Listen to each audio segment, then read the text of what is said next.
So the world is a very dangerous place, and this is what David was talking about. If I take this bottle of water, and I put it here on the edge of the table, I'm just going to leave it just like that for a while. It gets really annoying after a while. So we think a lot about the risks in the world and the dangers, and we've been talking a lot this morning about jumping, and when you jump, you have to think about what the risks really are. So that's what I'm talking about. Now, you don't necessarily know where the risks are coming from. It can take you a while to see them, and there are things out there in the world that can take you a long time to realize that you have to avoid them. But if you don't, they will eat you.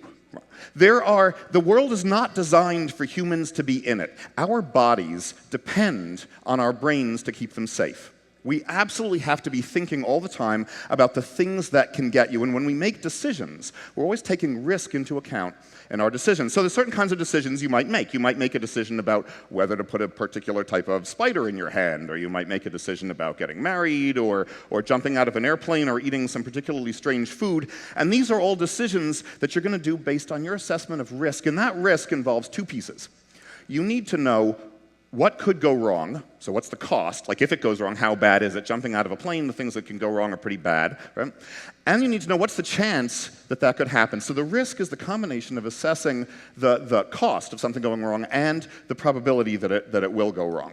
And again, you don't necessarily know either of those things, but what I'm going to talk to you about today is that we often think about this in terms of decision making. Do I or do I not jump out of that airplane or off that high diving board, right? Do I or do I not make these decisions? But I think that also every second, every instant of your day, every movement you make is based on assessing risk. And the reason for this is because your body depends on your brain to keep it safe. So that's a picture in the upper right of an x-ray of someone with scoliosis. Why did the scoliosis happen? It happened because the muscles on the two sides of the back were imbalanced. Muscles were pulling one way, muscles were pulling the other way. They were fighting against each other. Your body responds to this. But the same thing happens, of course, if you're walking on a tightrope, or you do something like stand right at the edge of the stage and you're not quite steady on your feet, and you might fall off. And so you think about everything you do is depending on risk. And if I'm a little bit unsteady on my feet, I'm not going quite as close to the edge of the stage. I'm going to stay back here. If I have good balance, like, what's that thing Bronkard did on one leg, right? You do that, maybe he could stand right on the edge of the stage. I'm not going to do that for an hour and 17 minutes. So the point is, movement depends on risk. And think about this for yourselves, okay?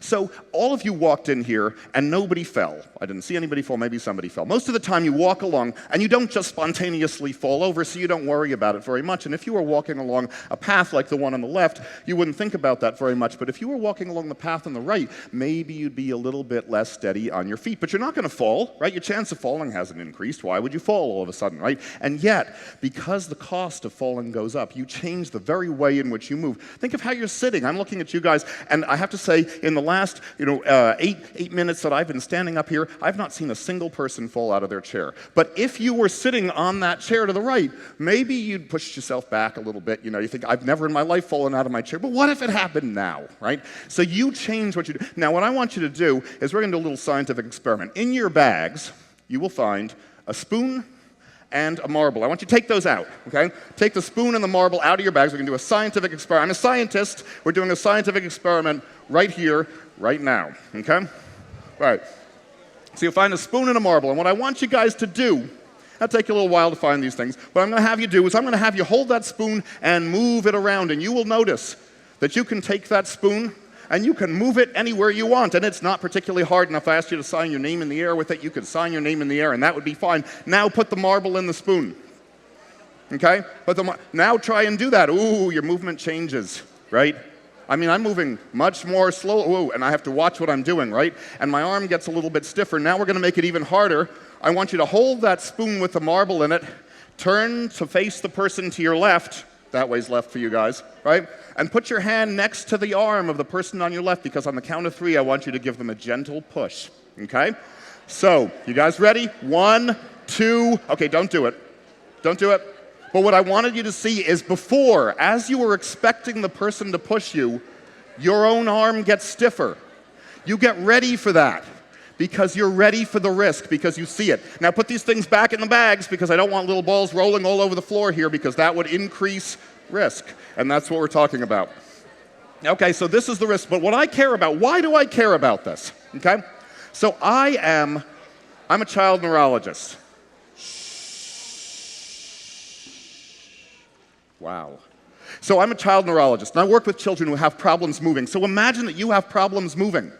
Imagine that, like, the difference between you and some of these children is if they always have that marble in that spoon. It's so much more dangerous for them to move because their movements aren't controlled and they can't control them. So I want to know, what is it about how does a child whose movements automatically make bigger errors, how do they deal with risk? How do they move? And how can I get them to move better? So this is why I study this. And the question then is, how do I study it? Well, I use an area called Computational Neuroscience. And for the students out here, lots of people think, well, math is boring, and what are we ever going to do with the math, right? This is what I do with the math. Math is awesome because you can use math to understand how the brain works. Now it's nasty math, right? This is math that involves all sorts of fancy areas that take a while to learn. But if you know it, then you can try and figure this stuff out. And what kinds of things can you do with math? Well, one of the things is that we're all used to the way computers work. And in the computer, you take a piece of information and you put it in a spot. You put it in a spot in memory, and if you want to change that information or you have different information, you put different stuff into that spot in memory, but that's not how the brain works. The brain stores information in different places in the brain. So the information in your brain is stored in the pattern of activity. There's all these neurons, and which ones are firing tells you what the information is. Up at the top, you see just a picture of maybe a pattern of activity in the brain of somebody who's thinking about something. I don't know what it is. But to think about this a little bit easier, think about if I'm trying to represent two different things. I don't know what they are, A and B, something that might eat me or something that I want to eat. I don't know. And maybe the brain is going to store those in different places in the brain. It's not that it takes the A and it puts it into a slot, and then when B happens, it takes the B and puts it into that slot, right? It has a different spot for A and B, and this means the brain can do something really amazing, and in fact, it does something automatically that's really amazing, which is it can represent the possibility that both A and B could occur. And maybe it doesn't know which, maybe it doesn't even know which it wants, but it's very easy for your brain to represent multiple possibilities at the same time, or even the fact that it just doesn't know that a whole large area of brain could be active because it's thinking anything in there could be happening at this moment. I don't know which of those. I know it's something in that area. It could be many of these possibilities, but I don't know which. And this is important because it means that the brain understands that there's many possibilities and that there's risk, but I can take account of that because I'm always thinking about everything that could happen. The reason this bothers you is because you sit there and you know you can have an image of your mind. At the same moment as you see that thing sitting on the table and not falling, you have an image of your mind of, what if it falls and shorts out that electrical stuff over there and there's a big plume of smoke, and maybe that would be interesting, but at the same time, you're aware that bad things could happen and you see that happening. So now I can do things with computers, like I can simulate this stuff. And here's a simulation of what might happen if you were driving along a road like that.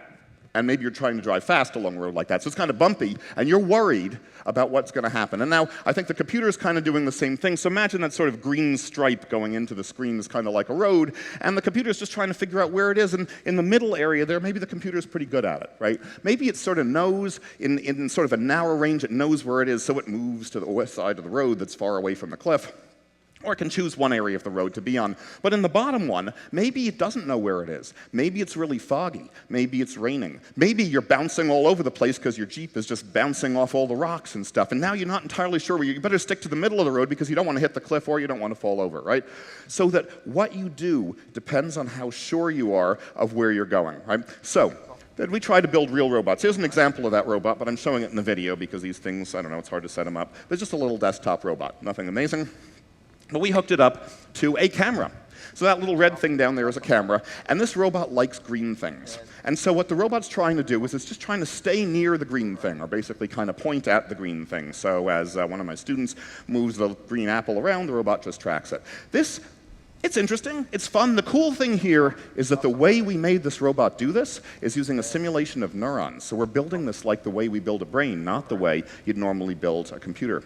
Right? So there are 900 neurons in there. Each of those neurons isn't really certain about where the robot is or even where the green thing is, but as a group, they know.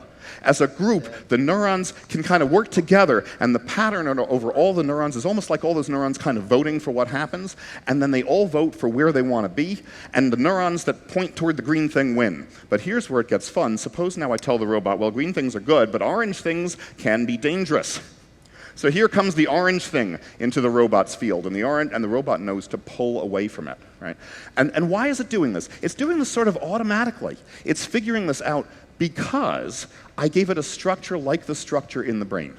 The same kind of structure where the robot has a sense of all the things that could go wrong. And all those things that could go wrong might be 1 or 2 or 3 orange things coming at it. It might be green things that go away or are smaller or bigger. But it knows how to do that.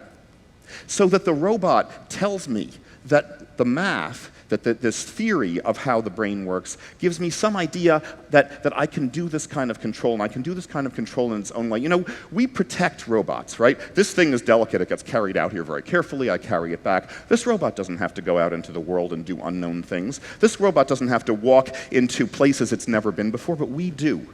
So we need to be able to see risk. We need to understand the possibilities, and we need to be able to make decisions, and we need to be able to move even in situations where we could be hurt. And our body needs to be able to depend on our brains to keep it protected, even when you don't always know what's going to happen. And the good news is that we're built to do that. So we see risk. Our brains see risk. We also see the probability of things going wrong. We see the cost of things going wrong. We see also the possibility for things to go right. And when we see that risk, what we do with it, we use that to decide what we're going to do. Are you going to jump or not? Right? But if you're going to be like one of these parkour guys and you're going to decide you're going to jump, you'd better know what to do afterwards. Right? It's the landing that's the dangerous part, not the jumping. Right? So you have to change the way you move. And so risk determines how you move, and risk determines, just like when you're holding those spoons and you're worried that the person on the right's going to give your hand a good shove, right? The risk also determines how you're going to react to unpredictable things. And so the reason I study this is because I want to know how the brain does this. I want to know how it guides all of our movements, and I want to understand how this can be used to help people whose movements naturally give them higher risk, but who nevertheless still have to move in the world. Thank you very much.